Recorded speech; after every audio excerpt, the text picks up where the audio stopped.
It's Frank Pope coming to you live from Rosemont, Illinois at the Muscle Car Corvette Nationals at the Donald E. Stevens Convention Center, and I'm talking with one of my favorite Corvette buddies, Mr. Kevin Mackay. I'm standing in what brought this very rare 1966 L88. I slipped and said 67 because you would think an L88 came out in 67. But believe it or not, this was the first L88. It's a one-off car, and I'm going to let Kevin tell you all about it. Kevin. Frankie, how you been, buddy? How's everything? Well, good. You know, we're live today. I heard. This is great. Great. Welcome, guys. It's a great event, and I come here every year, about 20 years in a row, and it's probably the largest muscle car Corvette event ever. It's just mind-boggling. And I'm so glad I'm inside because it's like 5 degrees out there, isn't it, Frank? Well, it is Chicago. The Windy City is just too windy for me. But what we have here is a 1966 development L88 Corvette that was ordered for the original owner, which Roger Penske himself ordered this car. It was the first car as a team owner. He owned a place called Penske Chevrolet. He was an incredible racer and decided, you know something, I'm going to continue racing, but now I want to be a manager. So we got this car through Zora's Martin Stuntoff. It was a big shot from GM. And got this special development, one-off L88 big tank car. And it debuted in February of 1966 at the 24 Hours of Daytona. Lucky enough, won its class. The following month, March of 66, it raced at Sebring as car number 9. And we restored the car back to its Sebring delivery. And here it is today. So we're very, very lucky to have it. It's got the special lid on it. It's a radio car. Heavy-duty brakes. There's a gallon fuel tank.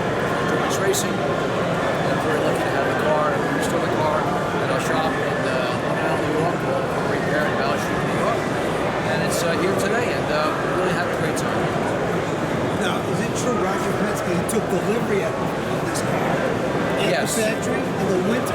Yes, what actually was, it was Dick Goldstrand, who was the crew chief, and one of the drivers, went to St. Louis, picked the car up at St. Louis, drove it back to Newtown Square, Pennsylvania, and took it all apart. That's who the race cars. And he said it was a hell of a ride because the first time he got a tank of gas, they're pumping the gas, and don't forget, you got a 30-gallon fuel tank in here, and they're pumping away, and the guy goes, where's all the gas going? And the gas attendants looking at the car and find out where the gas is going. But it turned out to be inside the car, so it worked out really, really, really well. What's so also neat about this car here, that at Daytona in 1966 here, the rules state you've got to have front and forward lights in the car in the evening time. And what happened was the car got to an accident in the TR6 racing in the nighttime. The car pulls in, the front end's knocked off in the car. The car's going to be disqualified because it's got no front forward lights. So they came up with an idea is they had these two D-cell battery flashlights. They duct tape on the remaining feather of the car, and they continue on racing the car. It was really neat. They went around the track once, and Dick comes in and goes, look, I can't see in front of me. You know, the lights are not going. He goes, what do you do, stupid? Roger says, follow somebody's taillights. And that's exactly what they did. And they won that class that year in February 66. It's a great story. Yeah, great car, and it's lucky the car survived. It's only got 13,000 original miles on it. And it was originally a red car. It's car number 6 at Daytona. Of course, we did it as a CD delivery right now. So it's just a nice piece. Now, I know you did this car. Yes. You restored this car. Yeah, this car I own too. This is a car that was the class winner at the Watkins Glen Racetrack in 1968.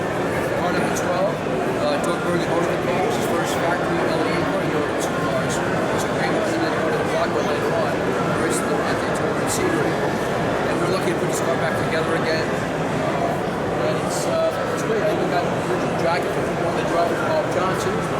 Got the family. I believe I was there when you delivered the car. Yeah, came out of Wilson Chevrolet in Marietta, Ohio. And we put it back to its delivery in July of 1968. We went to Watkins Glen 6-hour race when it broke the GT record and won its class. So neat little car too. Then I think you surprised the driver, the owner, in Pennsylvania, Carlisle, with this car. Yes, I did. I brought the original owner and the original driver. We had a private party. Frank, you were there. I think your son was there. And he knew we were under the gun trying to get this car completed. And when he came to Carlisle, I hit the car. And he went into the spot where the car was supposed to be displayed. He goes, you never got it done. I said, you're right, dog. You're right, Bob. I'm really sorry. I didn't get it done. Not to worry about this week. Have a good time, son. We have a little party. I wanted to come. So while he's there with a cocktail in his hand here, he hears some rumbling out there. He goes, I think that's my car. They're back here outside. And we drove the car right into the party and the police went nuts. It was a lot of fun. A lot of fun. We had a really good time with that. So who else is here with you today? We put together a 10-car display of race cars. And, some really good cars here. We got the Class 9 GX 1968 Mackay car, 6 overall. We have a car that was driven by Don Yanko, a wide-body car back in the mid-70s. Next to that is one that actually entered at Le Mans in 1972, 24 hours of Le Mans. That was the Rebel Le Mans car. We have a see-through car over there. It's kind of cool. With the development 427, the first Mark IV motor. We have a Gulf Oil Racer, a Z06 car. Another Z06 black car, one of only 4 known. 66 silver car, which raced at the 24 hours racing against the Penske car. Incredible car. And another development L88 car that just served us not too long ago, so owned by Scott Reese. So we have a nice 10-car collection. So it's like you have one. It really is. I want to go over that see-through car. Let's do it. That belongs to that Fox, right? Okay, we're going to go over it. How do you think?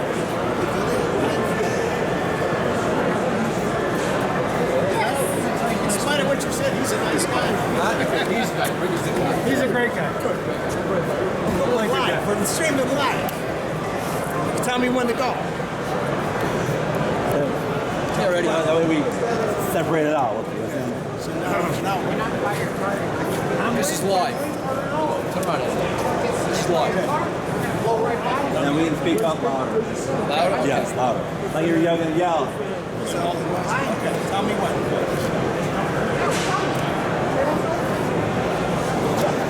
Let's go ahead. Mackay. And Foss, owner.